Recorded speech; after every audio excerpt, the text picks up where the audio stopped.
El delito es toda acción típica, antijurídica y culpable. Es decir, que como sustrato del delito vamos a necesitar la presencia de una acción o de una conducta humana. Es lógico que la primera exigencia para que exista un delito sea una acción humana. Por el principio constitucional de culpabilidad, el derecho penal reprocha actos, no reprocha formas de ser o de conducirse en la vida. El nuestro es un derecho penal de acto, no de autor.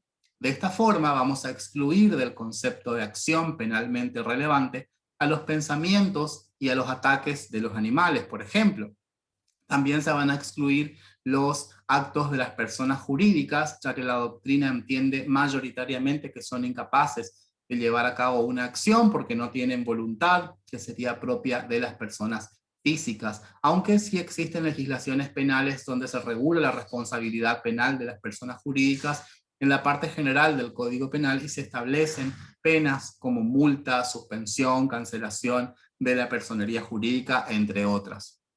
La acción va a ser el género y el delito es la especie. No toda acción es un delito, pero sí todo delito es una acción. Todo delito es una acción que goza de tres características. La acción tiene que tener tres cualidades para ser considerada un delito. Es sobre la acción, es sobre la conducta humana que luego predicaremos las tres características siguientes. Una vez que confirmamos la existencia de una acción, vamos a verificar si esa acción está dotada de las características que componen al delito. Es decir, luego vamos a ver si esa acción es típica, antijurídica y culpable. Pero primero necesitamos la existencia de una acción como presupuesto genérico del delito.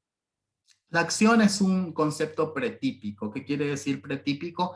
Que se analiza antes de la tipicidad, antes de la valoración de esa acción en términos de típica o atípica, tenemos que determinar si estamos o no en presencia de una conducta humana.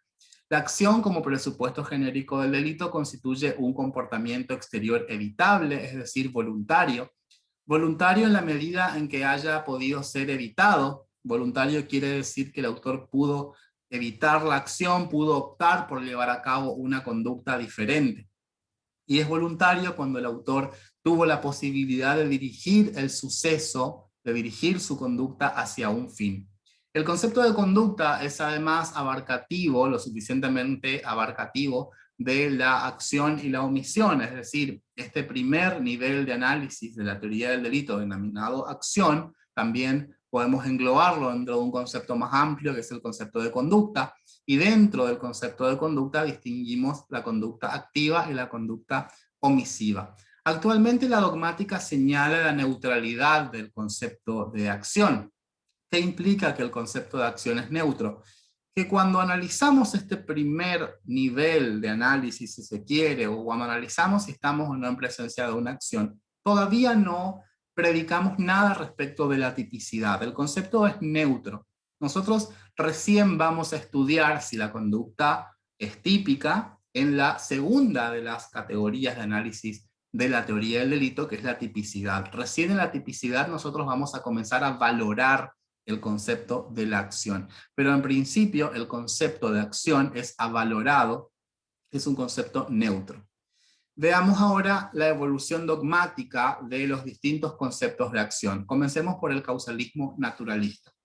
En la época del causalismo, en la visión del causalismo, se sostenía un concepto mecanicista de la acción. Acción es la producción voluntaria de una modificación en el mundo exterior. Este concepto está imbuido del pensamiento positivista que sostenía que ciencia era todo aquello que sea observable, exteriormente verificable. En este esquema, la acción consiste en la causación voluntaria de un resultado, voluntad entendida como capacidad de dominar muscularmente el cuerpo. Se trataría entonces de un concepto netamente neurológico. Por su parte, el contenido de la acción, el contenido de la voluntad de la acción, recibía su tratamiento en el sistema causalista recién en la culpabilidad. Es decir, para afirmar la existencia de una acción en el causalismo naturalista, bastaba con verificar un movimiento muscular que producía un cambio en el mundo exterior. las características subjetivas o internas de la voluntad eran tomadas en consideración recién en la culpabilidad, que es la última de las categorías de análisis de la teoría del delito, y allí se establecía recién en la culpabilidad si el autor obró con dolo o con culpa. Luego el concepto neoclásico de acción, en esta noción neoclásica de la acción se reconoce una dimensión valorativa, pero el concepto de acción en sí sigue siendo el mismo. Recordemos que el concepto neoclásico está imbuido de la concepción neocantiana. Si bien se destaca que no puede prescindirse de la valoración de las conductas, el concepto mismo de conducta sigue estando desvinculado del contenido de la voluntad. La acción seguía siendo para esta concepción el despliegue u omisión de movimientos corporales mediante los cuales se producirá un cambio en el mundo exterior. Por ejemplo, el mero acto de apretar el gatillo. Sin embargo, siguen sin tener en cuenta el contenido de la voluntad, es decir, para qué apretó el autor el gatillo. Todo ello seguiría siendo materia de análisis en la culpabilidad, entonces el concepto neoclásico prácticamente sigue siendo el mismo.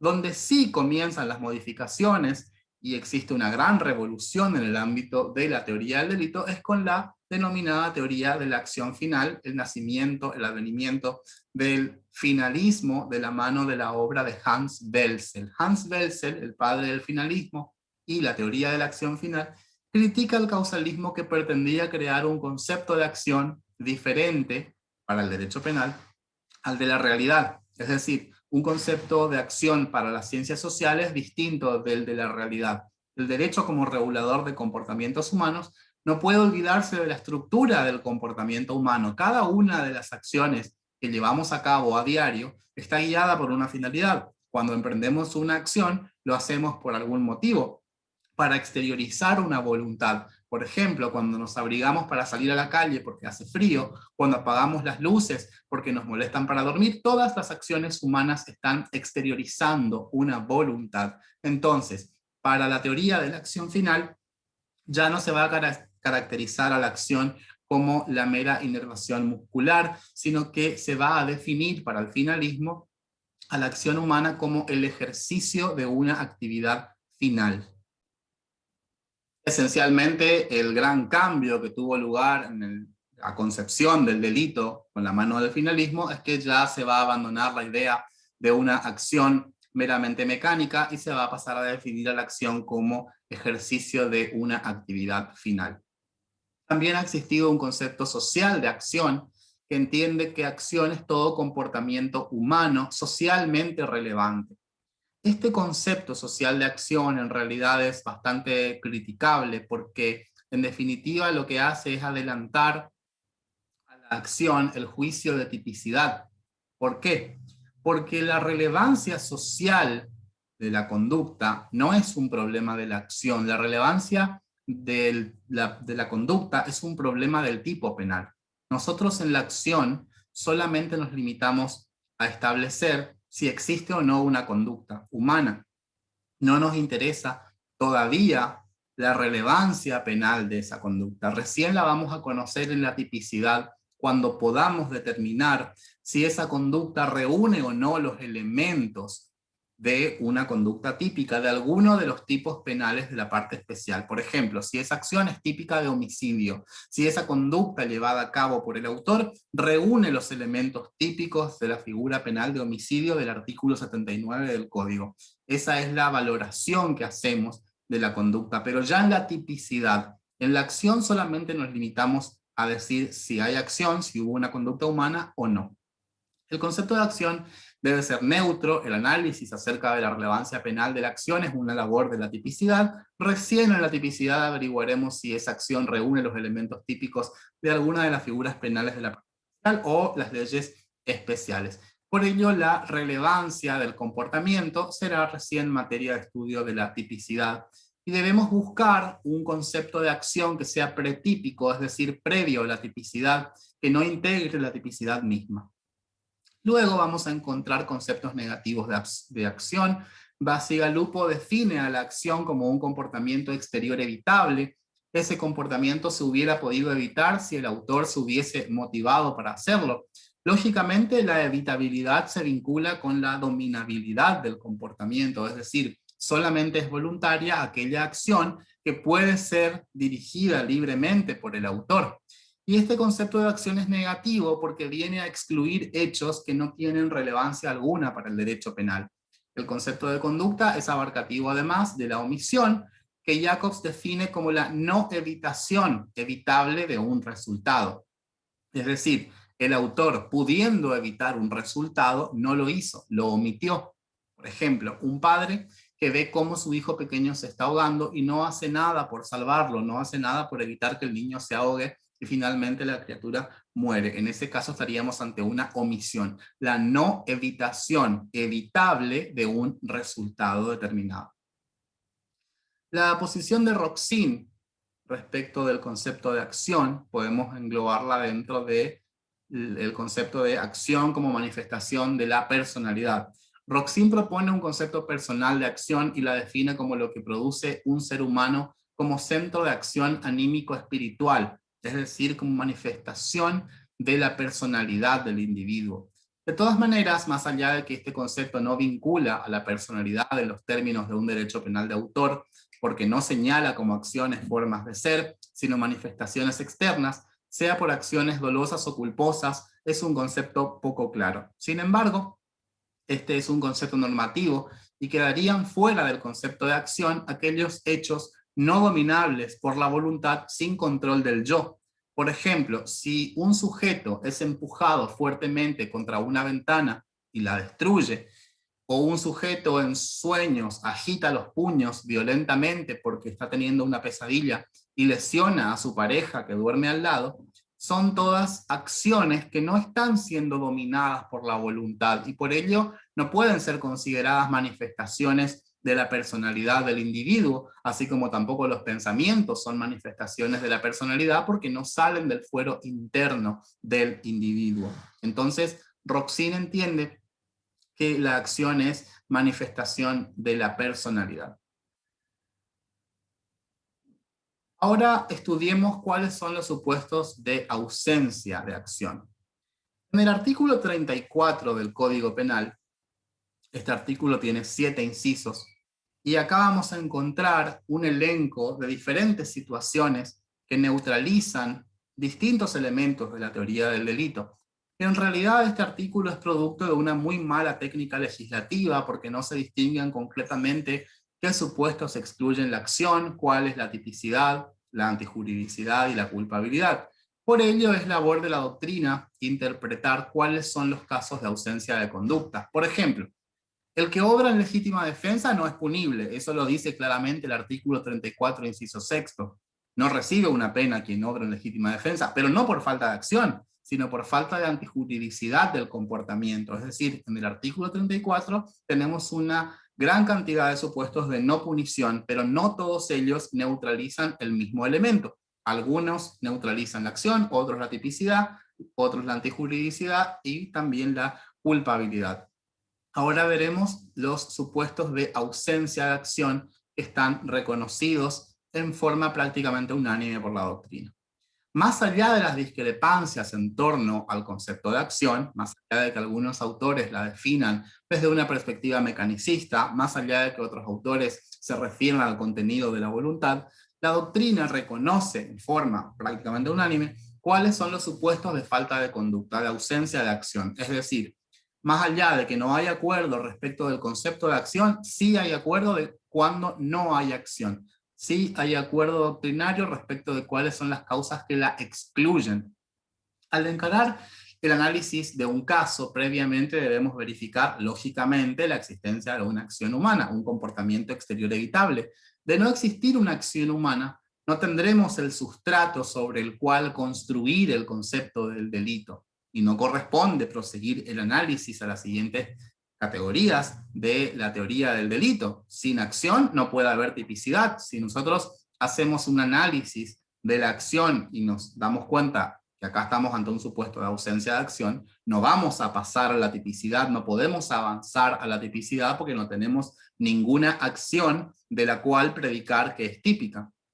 Entonces, el artículo 34 regula las causales de inexistencia de acción al referirse a los casos en los cuales el autor, por su estado de inconsciencia, no tiene la posibilidad de dirigir sus acciones, en el artículo 34, inciso primero, última parte, y el que obrare bajo fuerza física irresistible, el artículo 34, inciso segundo, primera parte.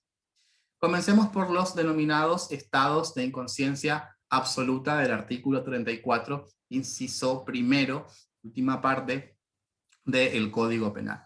La conciencia como tal está definida como el resultado del funcionamiento del psiquismo humano, es decir, la actividad de las funciones mentales. Obra en forma consciente quien logra ubicarse en tiempo y en espacio, con lo cual la inconsciencia se define como toda privación de la actividad consciente. El sujeto que está inconsciente está privado de esa actividad consciente. De todos modos, debemos hacer una distinción en este ámbito, muy importante, porque la conciencia puede encontrarse momentáneamente perturbada, y en este caso, en el caso en el que exista meramente una perturbación de la conciencia, no hay ausencia de conducta, porque la voluntad del sujeto como tal no desaparece. Estas situaciones darían lugar a una inimputabilidad, por ejemplo, por alguna alteración morbosa de las facultades, por un padecimiento psíquico que le impida al sujeto comprender la criminalidad de su conducta, y va a tener como consecuencia la conciencia perturbada la falta de culpabilidad, la exclusión de la culpabilidad. Pero la culpabilidad es la última de las categorías de análisis de la teoría del delito. No se va a excluir la acción, que es la primera de ellas. Para que se excluya la acción, la conciencia debe encontrarse cancelada o suprimida, actos en los cuales no intervienen los centros altos del cerebro, como puede ser un desmayo, el estado de coma, una crisis epiléptica, el sueño, el sonambulismo. Son todos casos en los cuales estaremos ante un supuesto de estado de inconsciencia absoluta, y por lo tanto no habrá acción. Si el sujeto se encuentra sonámbulo, si una persona sonámbula destruye, por ejemplo, un jarrón muy valioso, es claro que en esa conducta no están los requisitos para que se trate de una acción humana propiamente dicha, porque está realizada en un estado de inconsciencia absoluta. Entonces, la distinción es la siguiente: si la conciencia está perturbada, va a faltar la culpabilidad. Si la conciencia está cancelada, es decir, no existe la conciencia, aunque sea transitoriamente, va a faltar la acción. Se discute si respecto de los actos en cortocircuito, se discute en la doctrina penal la situación de esas reacciones impulsivas y las denominadas acciones en cortocircuito, que son acciones producidas bajo impulsos de alta intensidad. Además, los comportamientos automatizados, que son acciones aprendidas e incorporadas mediante una larga práctica, y llega a un punto en que son realizadas sin una reflexión consciente, como andar en bicicleta. Una persona que anda en bicicleta no está pensando cada uno de los pasos que tiene que dar, en realidad es una conducta que está tan aprendida, es un acto prácticamente automatizado, no estamos reflexionando sobre cada uno de los pasos que tenemos que dar. Tampoco respecto de manejar un automóvil, en otras palabras, son actos instintivos. Por ejemplo, se discutió puntualmente un caso concreto en el cual un grupo de amigos está bebiendo unos vinos, y uno de ellos, el sujeto X, se agacha para buscar otra botella de vino, y otro de los asistentes a la reunión, que vamos a llamar el sujeto Y, para gastarle una broma, se le acerca por detrás a X y lo agarra de los testículos, aunque levemente. El sujeto X, de forma casi instintiva, toma la botella de vino que tenía en la mano y se la rompe en la cabeza al sujeto Y, causándole lesiones producto de ese golpe. Bien. Ahora, en forma mayoritaria se entiende que estas conductas son acciones, se entiende que en este caso hay acción, porque están dirigidas por la voluntad, pertenecen a la estructura de la personalidad y son manifestaciones de esa personalidad, porque existe una motivación. En estos casos no estamos ante supuestos de inconsciencia absoluta ni actos reflejos, que es la siguiente causal de exclusión de la acción. Los actos reflejos, a diferencia de los comportamientos automatizados, son reflejos involuntarios. Los actos automatizados en realidad son conductas aprendidas, por eso son voluntarias, están guiadas por la voluntad. El sujeto que golpeó a otro con la botella de vino por la cabeza, en ese caso, es un comportamiento que está aprendido y que está automatizado y que es una reacción prácticamente instintiva ante haber sido tocado en sus partes pudendas. Pero no es un acto reflejo técnicamente, porque en los actos reflejos lo que ocurre es una excitación de los nervios motores. Se define a los actos reflejos como una actividad atribuible a una excitación de los nervios motores, debida a un estímulo fisiológico corporal que es ajeno a la impulsión voluntaria de la persona. Es un automatismo del sistema nervioso, son reacciones fisiológicas donde no interviene la personalidad de ninguna manera, son respuestas involuntarias a estímulos externos provocados, como pueden ser el susto, el dolor, hasta las mismas cosquillas, pueden ser estímulos externos que desencadenen en actos reflejos. Respecto de los ataques de epilepsia, por ejemplo, hay acuerdo doctrinario en que se trata de casos de falta de acción, es decir, el sujeto que padece un ataque de epilepsia y en ese ataque lesiona a otro, claramente que no va a haber acción en esos supuestos, aunque algunos autores los clasifican como actos reflejos y otros como supuestos de fuerza física irresistible interna. Es el siguiente de los supuestos de exclusión de la conducta. La fuerza física irresistible se encuentra regulada en el artículo 34, inciso segundo, en la primera parte. Son casos en los cuales una persona va a actuar impulsada por una energía tal que lo convierte en una mera masa mecánica. Es decir, esa energía, esa fuerza tiene tal carácter que arrastra, que empuja a la persona convirtiéndola en una mera masa mecánica. Es una fuerza que le impide al sujeto moverse libremente, que le impide moverse a voluntad, y no puede dirigir sus movimientos, es incapaz de dirigir sus movimientos. El sujeto aquí carece de dominabilidad de la acción, puesto que ha sido impulsado por una fuerza natural o por un tercero. Si el sujeto es impulsado por una fuerza natural, como una fuerte ventisca, no va a haber responsabilidad penal, se tratará de un infortunio. Por ejemplo, una fuerte ventisca que arrastre a una persona y esa persona destruye una obra de arte muy valiosa cuando choca contra ella, una escultura muy valiosa, la destruye. Bueno, no habrá responsabilidad penal por el delito de daños, porque aquí no hay acción, es una fuerza física irresistible externa y además tiene su origen en una fuerza de la naturaleza, entonces en ese caso no habrá responsabilidad penal de nadie, será un supuesto de infortunio. Pero si el impulso proviene del accionar de una tercera persona, la responsabilidad penal recaerá sobre ese tercero. Por ejemplo, ahora una persona empuja a otra fuertemente para que caiga sobre una obra de arte muy valiosa y muy frágil.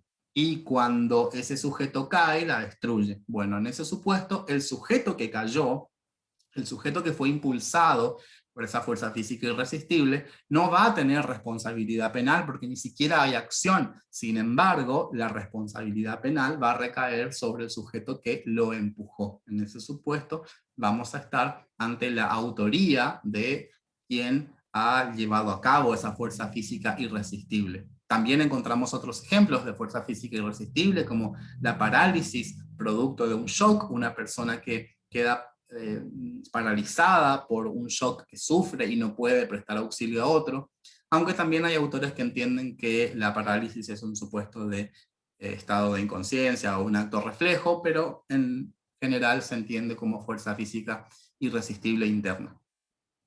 No debe confundirse la fuerza física irresistible con los supuestos de amenazas o los casos de coacción que están presentes en el mismo artículo.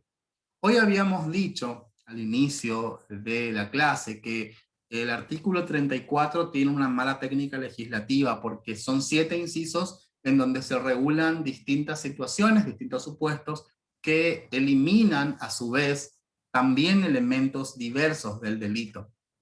El inciso segundo del artículo 34 es un claro ejemplo de esa mala técnica legislativa. ¿Por qué? Porque en el mismo inciso, en el mismo artículo 34, inciso segundo, están contempladas dos situaciones que excluyen dos elementos distintos del delito. Si leemos el artículo 34, inciso segundo, vamos a encontrar que dice que no son punibles el que obrare violentado por fuerza física irresistible o amenazas de sufrir un mal grave e inminente. En ese mismo inciso tenemos dos supuestos que son completamente diferentes y que neutralizan elementos de la teoría del delito también completamente diferentes. Solamente neutraliza la acción la fuerza física irresistible. Lo demás, las amenazas de sufrir un mal grave e inminente, será estudio de la antijuridicidad o la culpabilidad, según cómo se entienda a esta expresión. No excluye la acción la amenaza de sufrir un mal grave e inminente. Por ejemplo, vamos a imaginar el siguiente caso.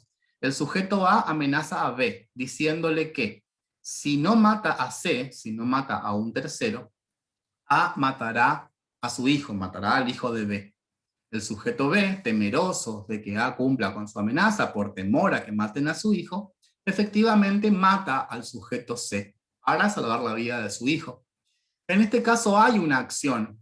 El sujeto B mata a C y en este caso hay una acción que además es voluntaria porque él la pudo haber evitado.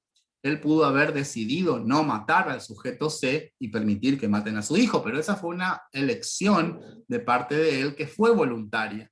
Entonces, esas amenazas de sufrir un mal grave e inminente no neutralizarán la acción. Podrán neutralizar la culpabilidad en forma de estado de necesidad exculpante, pero no neutralizarán la acción porque no se neutraliza la voluntad. Sigue siendo un acto voluntario. Entonces, la fuerza física irresistible puede tener su origen tanto en fuerzas de la naturaleza como por acciones de terceras personas. En caso de provenir de una tercera persona, es ella quien responderá como autor directo del hecho, y además debe distinguirse de la vis relativa o la vis compulsiva, es decir, la coacción, que no excluye la acción, sino la culpabilidad. Luego, respecto del uso de medios hipnóticos y narcóticos, nuestro Código Penal en el artículo 78 equipara el concepto de violencia al uso de medios hipnóticos y narcóticos. Se entiende que las acciones típicas llevadas a cabo en trance hipnótico, por ejemplo, una persona que está hipnotizada y comete una acción típica, en ese supuesto se estaría dentro de esta causal de falta de acción. En realidad ese sujeto no va a responder penalmente. Si una persona se encuentra hipnotizada, no hay acción, menos todavía va a haber tipicidad, ya que el hipnotizador se adueña de la voluntad del hipnotizado y esto opera como un supuesto de fuerza física irresistible. Por ello la responsabilidad penal recaerá en el hipnotizador como autor directo de la acción típica. El sujeto hipnotizado no responde penalmente porque no hay acción, no hay voluntad, no hay forma de dirigir sus acciones conforme a su voluntad porque está siendo controlado por otro. Respecto del uso de narcóticos, sin embargo, que también está en el artículo 78 como concepto de violencia, la doctrina propone distinguir en cada caso el grado de incapacidad que le ha provocado al sujeto para determinar si estamos ante una causal de exclusión de la acción o de la culpabilidad. Claramente que si se utilizó un narcótico que le produce a otro un estado de inconsciencia absoluta, estaremos ante un supuesto de falta de acción. Por ejemplo, una persona narcotiza a la otra, le da un fuerte somnífero, esa persona se queda dormida y luego no puede ayudar a alguien que se está ahogando. Claramente allí estaremos ante un supuesto de falta de acción porque el narcótico ha producido un estado de inconsciencia absoluta. Ahora, si el narcótico hubiese producido más bien una perturbación de la conciencia, entonces no estaremos ante un supuesto de falta de acción. Recordemos la distinción: conciencia perturbada afecta a la culpabilidad, la conciencia cancelada es la que afecta a la acción. Entonces, los casos de hipnosis son siempre supuestos de falta de acción. Las acciones llevadas a cabo en trance hipnótico no son acciones técnicamente, no son acciones en un sentido jurídico penal, pero cuando estamos hablando del uso de narcóticos, tendremos que hacer una distinción y ver en cada caso cuál es el grado ¿sí?, de incapacidad o el grado que ha producido, si ha producido un estado de inconsciencia absoluta o no en la víctima ese narcótico.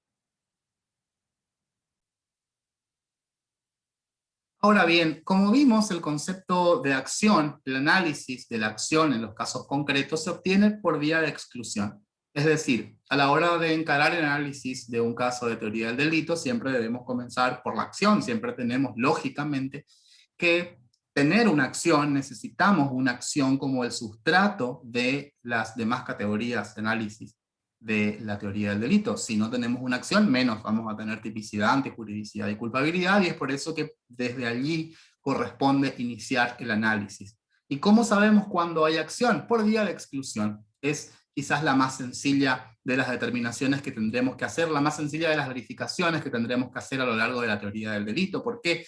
Porque nos limitamos a analizar si en el caso está presente o no una causa de exclusión de la acción. Es decir, habrá acción cuando no haya estado de inconsciencia absoluta, acto reflejo o fuerza física irresistible.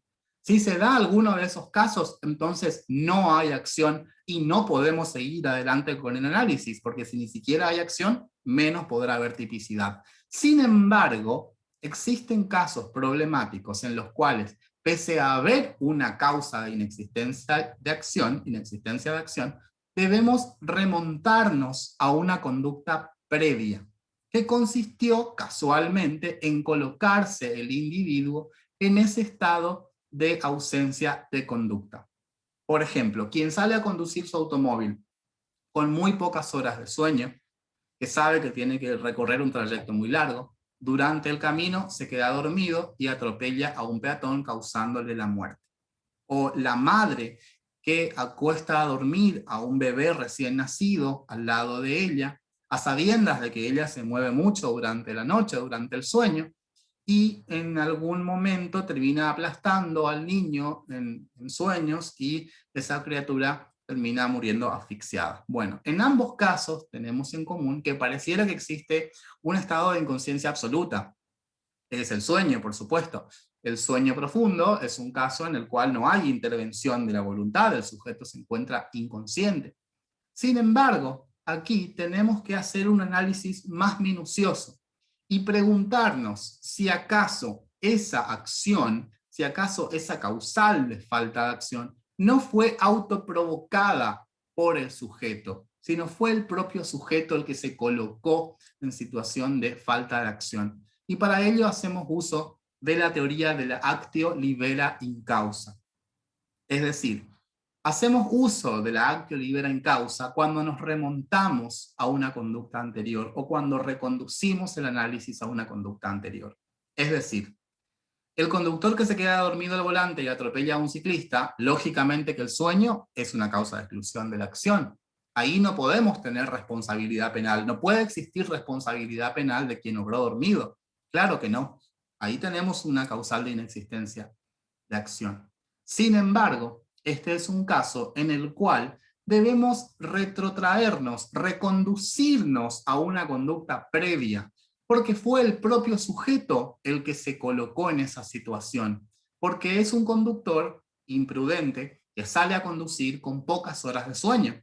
Cualquier conductor medianamente prudente debería saber que debe dormir lo suficiente antes de encarar una clase de viaje por carretera, sobre todo. Entonces, lo que debemos hacer en este caso es conducir el análisis a una conducta previa, y la responsabilidad penal estará en esa conducta previa.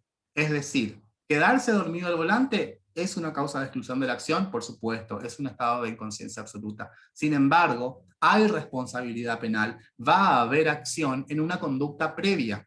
La conducta que vamos a analizar es haber salido a manejar con pocas horas de sueño. Respecto de la madre que se quedó dormida y aplastó a la criatura en sueños, claro que el hecho de haberse quedado dormida no se le puede reprochar, no se le puede imputar, porque esa no es una acción. Sin embargo, sí se puede imputar a esa mujer haber colocado al niño al lado de ella a sabiendas de que podía ocurrir lo que efectivamente ha acaecido. Entonces, cuando hablamos de la actio libera in causa, lo que hacemos es retrotraernos, remontarnos a una conducta anterior. Tenemos que ver si no fue el propio sujeto el que se colocó en situación de falta de acción. Diferentes serían los casos en los cuales, por ejemplo, el conductor haya dormido lo suficiente, pero alguien le hubiese dado un narcótico, alguien lo hubiese sedado, alguien le hubiese colocado un sedante en el té para que se quede dormido.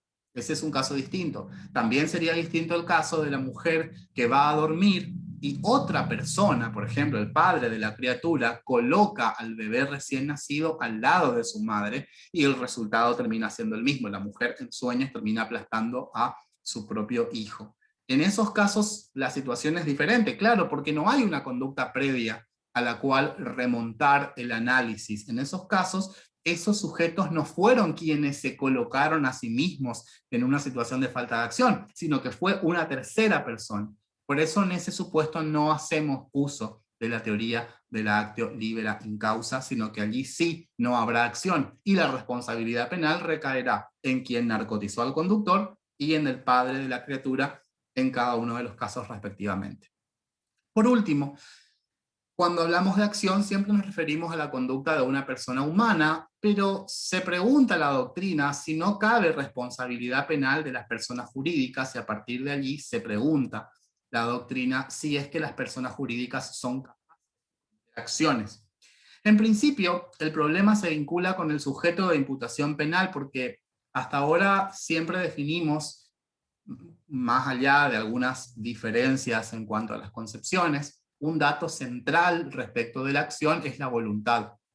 La voluntad que está guiada por el conocimiento, que está guiada por la experiencia, y solamente las personas físicas tenemos voluntad. ¿Qué ocurre con la persona jurídica, que es una persona de existencia ideal?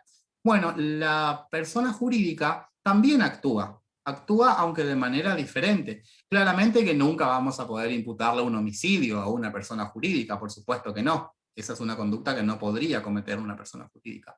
Pero sí podría cometer una evasión tributaria, sí podría cometerse un lavado de activos, sí podría realizarse en el marco de una persona jurídica.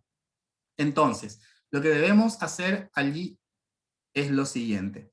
¿Qué ocurre con las personas jurídicas? Dijimos ya que tradicionalmente se entiende que son incapaces de cometer acción, otros que son incapaces de culpabilidad. Sin embargo, las personas jurídicas actúan a través de sus órganos, con lo cual la expresión de la voluntad de la persona jurídica tiene lugar en los casos en los cuales la decisión es adoptada por sus órganos conforme a sus estatutos.